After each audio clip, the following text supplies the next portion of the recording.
really get up and running. As some of you may know, this is a CPD registered event, so it is 5 hours worth of points. You'll have been scanned in at the start already. What you have to do for the rest of the day, come enjoy all the breakout sessions, and I'll be explaining more on that. And come up to the networking area and just make sure, and come to the drinks reception later, go to the marketing team at Integrity 360 to scan you out. And that will equate to your time served as it is today, and you will get your CPD cert on email afterwards. So extra incentive for everyone. And as Matt mentioned there, we have incredible speakers throughout the day. Shortly we will hear from Lord Andrew Parker, the former MI5 Director General, and just incredible careers. That is going to be an incredible listen, and as we say, time to ask questions there. And at the end today, there will be that conversation between Matt and the former England manager, Harry Redknapp. I'm very curious to see how he's going to translate lessons from the dressing room to boardrooms, and what all of us have to deal with, and a lot of experts in between. The format throughout the day, we're going to constantly change it. There'll be keynotes, there'll be panels, you'll be up and about going to breakout sessions, just so that it feels really interactive and we're giving you some control of the sessions that you want to go to. But as Matt just said right now, we want to make sure this is interactive, you get the opportunity for questions, and that there's lots of networking points and all of that. We will have other requests as we go through the day. Later on I'm going to talk about the feedback forms. You'll see QR codes at some point that we'd love you to fill out. The extra incentive there, no feedback forms, they often only take a few minutes. Sometimes we can put it on the long finger, but I will urge you really later to do it, because for every feedback form we get, there is a donation going to charity, and the chosen charity today is Prostate Cancer UK, and that Integrity 360 is going to organise for every feedback form. And the other little incentive throughout the day is a restaurant voucher. Now, my understanding of these restaurant vouchers based on last year in Dublin, they picked the best restaurant in Dublin for the restaurant voucher. So we'll see what the Integrity 360 team comes up with. And to be able to have a chance of winning that prize later, we just ask, go visit the Integrity 360 team upstairs at their stand, and you will be included for that raffle later on this evening. Lastly, if I can ask you then, just if you're listening, hearing interesting thoughts and opinions and perspectives, feel free to get posting on social, particularly on LinkedIn. The hashtag that we're going to use today, and you'll see it on your screens, just if you want to recall it now, Security First 2025. Hashtag Security First 2025. We would love to bring attention to the expertise in this room today, and would appreciate any of your insights and takeaways and summaries being shared. So, with all of that, to now set the scene of what we mean by balancing the human-cyber equation and how we should rethink about that balance between human expertise and technological capabilities, please welcome Integrity 360 CTO Richard Ford. Richard, give her a round of applause.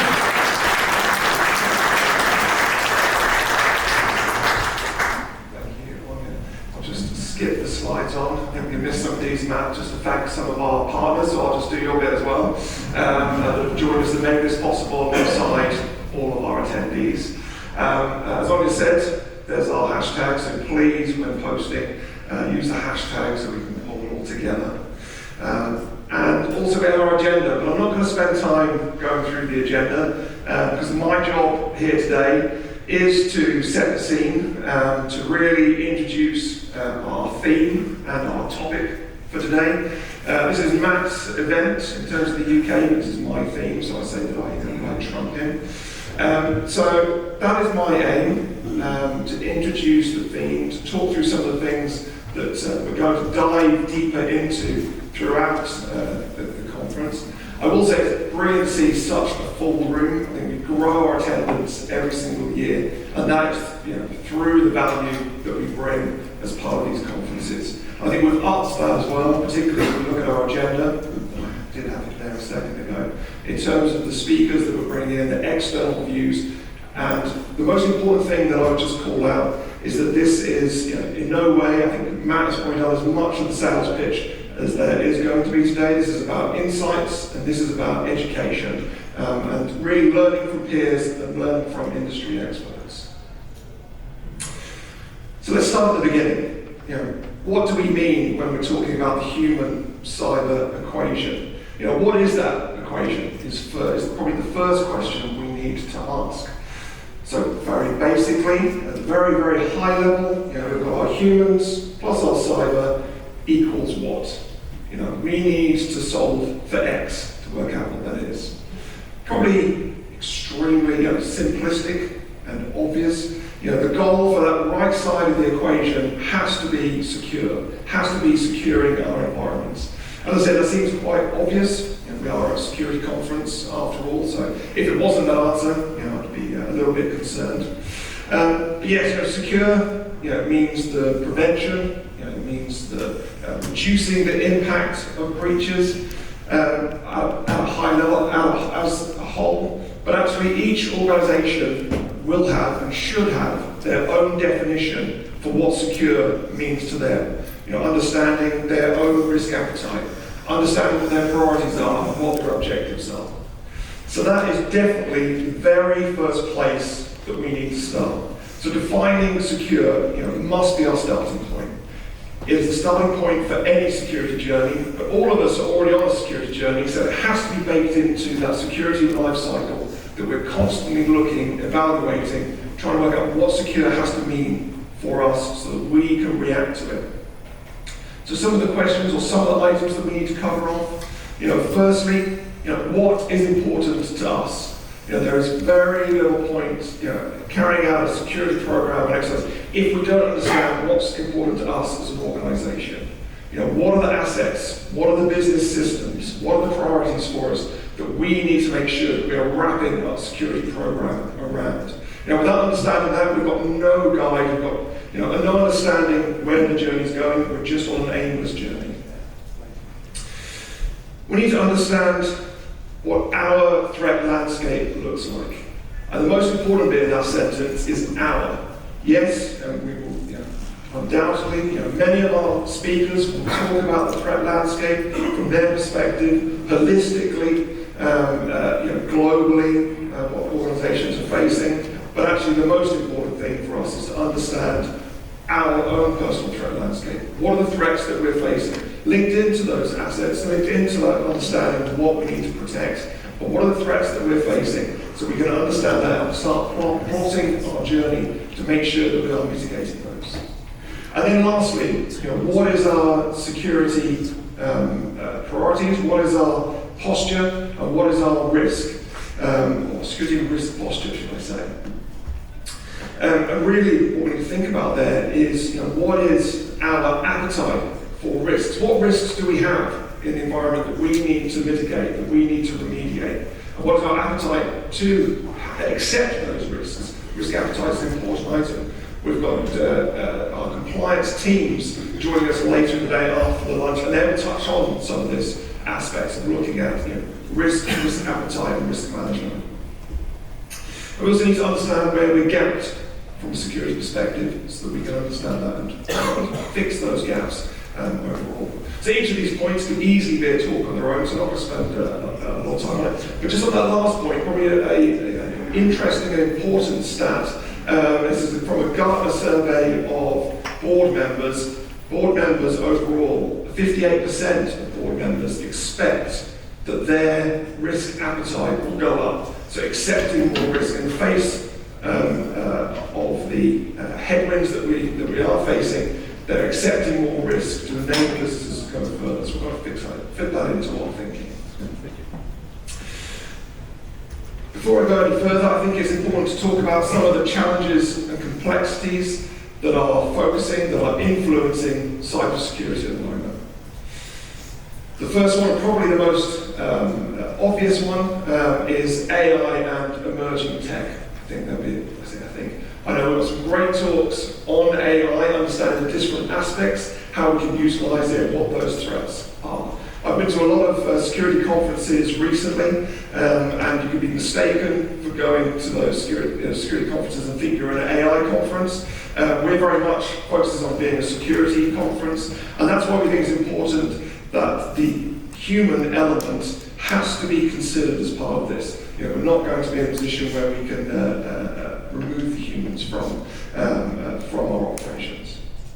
Actually, before I go on to onto that. The other side of it, it's not all just about AI. You know, what seemed like a quantum leap, you know, not so long ago, quantum computing is something we're all going to have to start thinking about. That is not that far away. We've seen recent advances of quantum computing that are being able to smash complex problems, very focused in scope at the moment, so you know, not widely available, but be able to smash those extremely quickly in terms of what a classic compute would be able to do in years, being done in minutes or hours. So that is on the horizon, something we all need to start thinking about because it will have a serious impact on encryption mainly. Encrypted data at rest, but also our encryption that we're using as part of our applications, and how are we going to put those quantum safe, quantum resistant encryption protocols in place.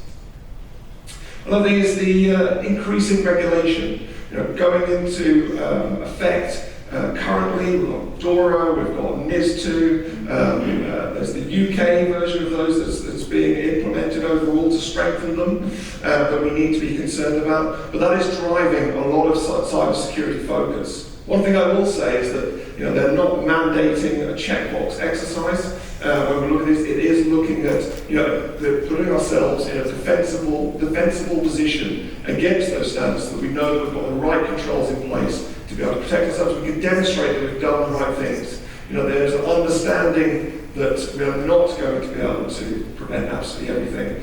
So we've got to be in a defensible position to show that we've done the right things. I've got an IR example coming up. We can also dive into that if I have time in what happens when you haven't got that position in place. Cloud, the uptake of cloud and the focus on cloud security. I think every organisation is in the cloud, whether it's SaaS, they're definitely in the cloud, but actually moving to that cloud native. So a lot of focus there on how we secure our cloud environments, because that is very much a new frontier in terms of technology that we're having to address. We have the supply chain reliance. Every organisation has a reliance on supply chain in general. If there's anybody that doesn't have any reliance on the supply chain, I'd actually want to know what it is you're doing to be in that position. But we need to have resilience when it comes to that supply chain. We look at so many incidents that have happened through a third party. So how do we govern those? How do we insulate ourselves away from those? There's a whole discussion there around, even if we're looking at identities, how do we ensure that our identities being used by third parties are secure? There's so many different facets to that conversation. The continuously widening skills gap is another challenge that's focusing a lot of cybersecurity. 4 million is the number of shortfall we have in security experts globally. 350,000 of those are in Europe, and just under 100,000 of those are in the UK alone. So you can see that makeup. Obviously, look at European stats, it is those major big players in Europe that have those big skills gaps. Cybercrime, I won't go too much into that because I will run out of time very quickly.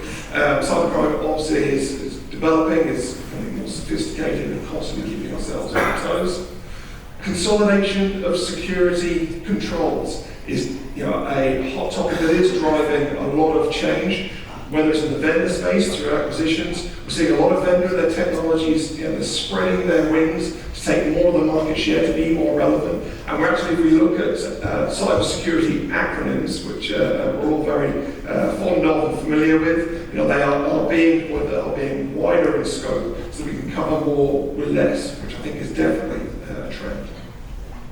And then lastly, we've got geopolitical tensions, which I think we can actually see that developing hour on hour, minute on minute, through Truth Social, if anybody here happens to be on it, or I just see the reports from the BBC on that. But the developing picture from Trump, from Elon Musk, and how that's affecting us, and that is going to affect us from a cybersecurity perspective. So going back to our equation, because we haven't actually really got very far with it, we've just talked a little bit about the right-hand side of that equation. But I think we have to really peel the layers back and get down to another level of depth overall. So we have really two parts to our equation here that we're trying to solve, and that is the humans and that is the cyber. But I'm sure probably everything watching here, there's humans and cyber. We already have a framework for that. And yes, we do. We have the golden triangle of people, process, technology. Absolutely nothing new there. Dr. Harold Leavitt's started the work to create that back in 1964. Obviously not from a computing perspective, but we've taken that forward to look at how we deal with it. But our challenge there, particularly when we look at technologies that are starting to step into those areas of the people, on the process, is very much those lines have been, or those divide between each of those, is very much being merged, being blurred, and we're going to have to adapt to that. Adapt to that to think about, well, actually, how are we going to balance and how are we going to solve this equation when now actually it's more than just people, process, and technology. Technology is stepping into there, but how do we include the people as part of it? Because actually, when we talked about the theme that we've put together for this conference and why we thought it was important, is because we need to champion the human element. I think there's far too much hype when it comes to technology, far too much hype when it comes to particularly AI, but actually I think the humans are being left behind to a certain element. So that brings us on to the human element, and we can divide that really down into what we need to be concerned about, to our general user population, so the end users that we are providing our security capability to protect, and then we've got us, the IT and security users. So if we look at our end users, we need to make sure that they are part of the solution and not part of the problem. And that is not the case, quite commonly. Some stats to really back that up. So, in terms of the breaches that involve non-malicious human elements, that's 68% of breaches have a root cause or have an element of human interaction that has enabled that. According to Varonis, 94% of viruses, or malware should I say, a bit more modern, are delivered via email. See a little chain or pattern developing here. From the journal there, very similar stats, so we're on the money in terms of that view. 67% of attacks were the result of human negligence or human interaction in terms of phishing. And probably the most astounding stat that I've got for you is that the number of phishing emails has risen by over 4,000% since the launch of ChatGPT. So the advent of that Gen AI wave is really being used by threat actors to be able to launch their attacks in volume. I am going to talk about AI very briefly. We've got plenty of other talks coming up, some real expertise in AI that's going to give you some real insights. But very briefly, how attackers using AI, and actually it's not going to be revolution, it's more of evolution overall. So they're using it to develop malware, but actually the same way that all of our developers are using tools in GitHub and other development tools to be able to speed that process up. They're using the same method to be able to develop their malware quicker, so quicker and more effectively. In terms of targeting, understanding the analysis of targets, again, whether that's looking and doing the analysis to look for exploits, whether it's the analysis of an organisation where they're plotting their attack, they're doing it no differently, but quicker and more effective. And then lastly, particularly when we line that to that stat of 4,000 or over 4,000% increase in phishing emails, again, more volume, quicker, more effective emails, particularly when it comes to multi-language. So that's all the stuff that's the same. We do have some novel and new AI-based threats, and really here we're talking about deep fakes as being demonstrated there by our friends Donald Trump and Elon Musk. So good dancing. Brian Martin is going to be on after the break doing a real deep dive into deepfakes, which is a hugely interesting topic, and really providing some insights into things that we aren't thinking about and the risk from deepfakes, because this is going to be a serious risk for us to challenge with. So really, in summary, around AI, the more things change, the more they stay the same. Actually, it's not about new, it's about quicker, it's about more sophisticated, it's about faster, being more targeted. Overall, so that kind of leads on what, if we're doing, if that's really the threat, and just to be clear, the threat that we see very commonly in the media being pushed by many people is around the advent of self-aware, self-writing malware. That's not a thing. We're not at that point right now. We might have interactive command and control capabilities now on the horizon, but it's not at that level right now. So it really reiterates what I say pretty much every year, pretty much every talk that I do is around focusing on those cybersecurity basics. So getting back to our end users unfortunately are the vulnerable weak link in the security stack. They are the soft underbelly that is being targeted. We saw that through the phishing emails. We saw it through the stats, saying that the amount of 2/3 of breaches having that root cause, having an element of the human. But actually, it's not just that they're being targeted. It's about their activity as well. So a Gartner study looking at security behaviors of end users showed that 67% are still using passwords across multiple applications. Our IR teams see that over and over again. Stolen credentials from one platform being used to breach them through a VPN concentration because they're still not using MFA. Just ridiculously common, something to bear in mind. 65% are quite happy and actively open emails and attachments from unknown senders without questioning it. 61% are still sending sensitive emails without ensuring that they're encrypted. There's probably two parts there. Do we have that ability? Do users know how they're going to be able to send emails securely and encrypted? And even if they are aware, we've got that capability, many are just not doing it. And probably the most worrying, that's why I put it in red there, that 93% acknowledge that these actions, there's actually a lot more of these, there's probably 2 pages worth, these actions are being carried out willingly knowing that they are going to affect and impact enterprise risk. So we need to look at how we can deal with these behaviors. So what influences secure behaviors? Probably what influences insecure behaviors. So, animation error there. So one is speed and convenience. Looking at, actually, John, I can do things so much quicker, so much more convenient if I just do this. If I circumnavigate that policy or that control, I can do it quicker. I'm talking myself into saying, actually, the business need is bigger than the risk. I'm making that quick decision and I'm carrying it out because I've got to do the thing that I need to do. And also, generally, there's very few consequences to these actions. So things that we need to bear in mind. We need to start looking at how we can develop that. So what's the solution? Is it more security awareness training? Do we need to get people doing more security awareness? Do we need to get them to read the policies over and over again? I'd say not. So I'm going to introduce you to desire paths. Desire paths are a real thing. I haven't made this up. It's not a term that I've coined. But here we have a beautiful path that's leading through up to the junction where we can safely cross, and it's keeping us off the grass so we can walk around and everybody's happy. But actually, let's bring it into the realm. So this is the path you should take. First is the realms of reality, the path that we actually desire. And everywhere you go, you'll see these cutting through areas. It's a very good analogy in terms of security. We put the instructions in place. There's nothing stopping them from shortcutting. So us humans, I say, some people might say lazy. I think we're efficient.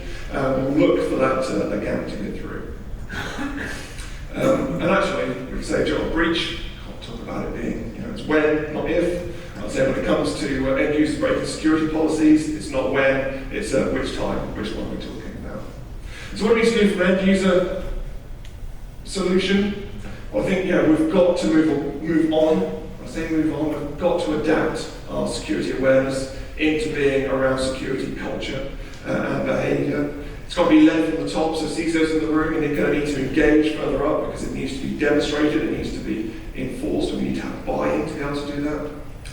Users need to be ingrained in security, invested and accountable. That's probably the most important thing. We talked about the consequences there, not being in place that doesn't change behaviours, but they need to be accountable.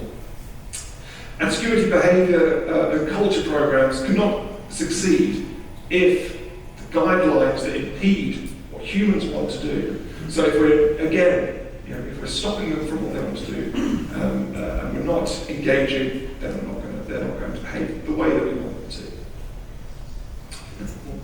to. We need to target some investment, our security investment towards those end users. If we look at those previous slides, and we look at that, the phishing campaigns that are targeting users that are being so successful, quite sure that we're not doing enough, we're not getting that piece right. So is it looking at platforms that can go beyond just looking at phishing and actually start looking at behaviours and inbox behaviours and look at the user behaviour overall to help protect those end users? But actually we can look at it another way. Are we putting the tools in place that allows our users to understand what they're doing as they're doing it, prompting them, did you want to send this? Actually, there's two parts to that. One, we can guide. The other side of it is they know that somebody's watching. So if we think about that no consequences affecting our behaviour, then putting that in place is going to allow things to will affect our behaviour.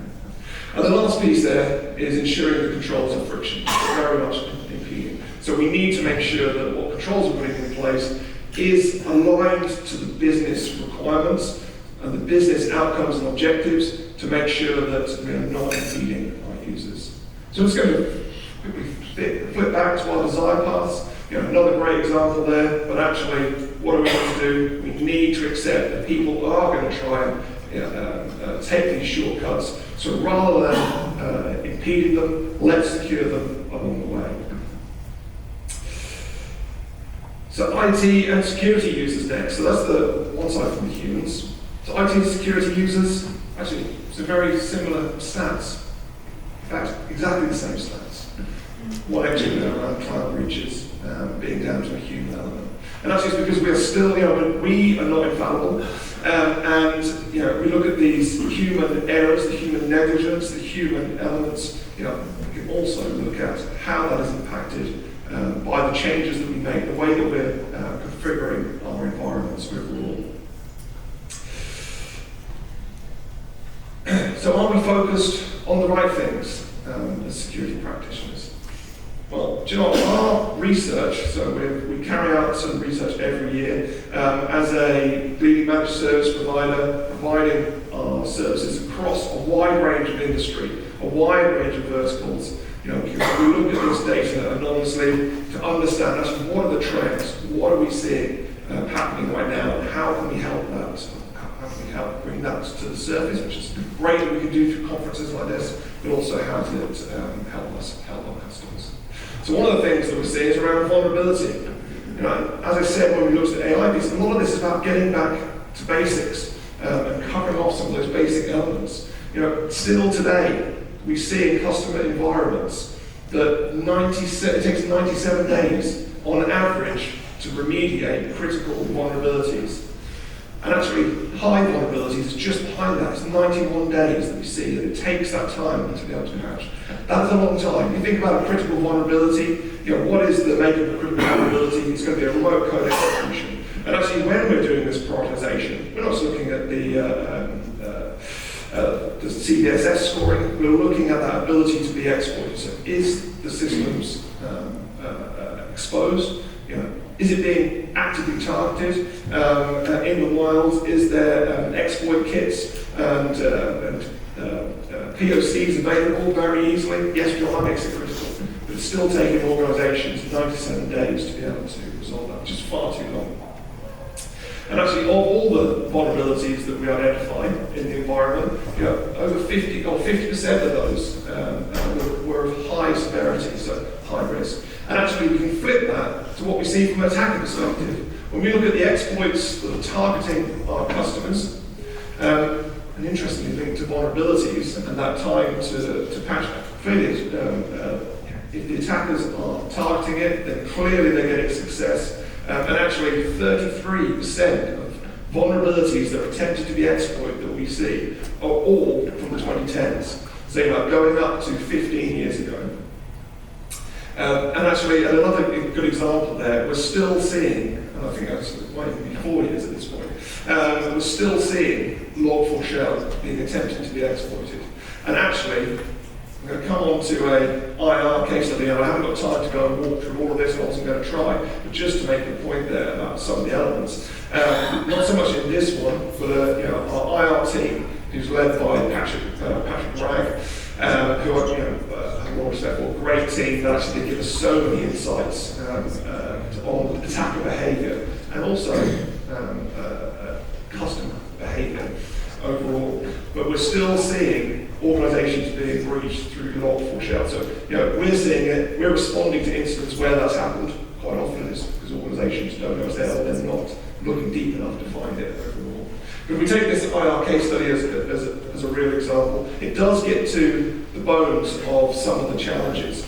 Now, I won't go through this all in detail, but in this instance, we responded to a drive-by malware attack. Actually, we responded to the extortion bit and then worked our way back in terms of the root cause, so we can help understand what happened.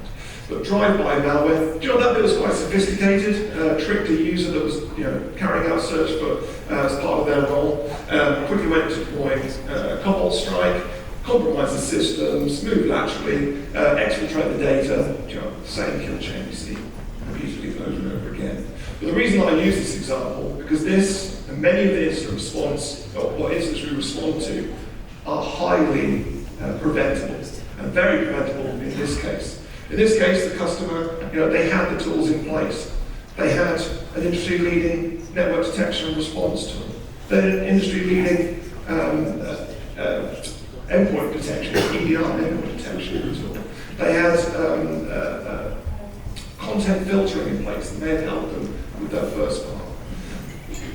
The challenge for them, and the reason why it was successful, is because they were not actively maintaining the infrastructure, the tools they have spent a fair amount of money to implement inside their environment. The NDR platform, too noisy, haven't put the right processes around it to get the value out of it, sent it off to an inbox that nobody looked at. EDR tool, deployed absolutely everywhere, didn't have the critical functionality actually enabled. They hadn't gone through, reviewed that policy that was in place. So very, very preventable. We see this over and over again. We had one incident where, when it came down to investigating it, the customer was very confident, we've got all the data that you need, it'll be in our SIEM platform.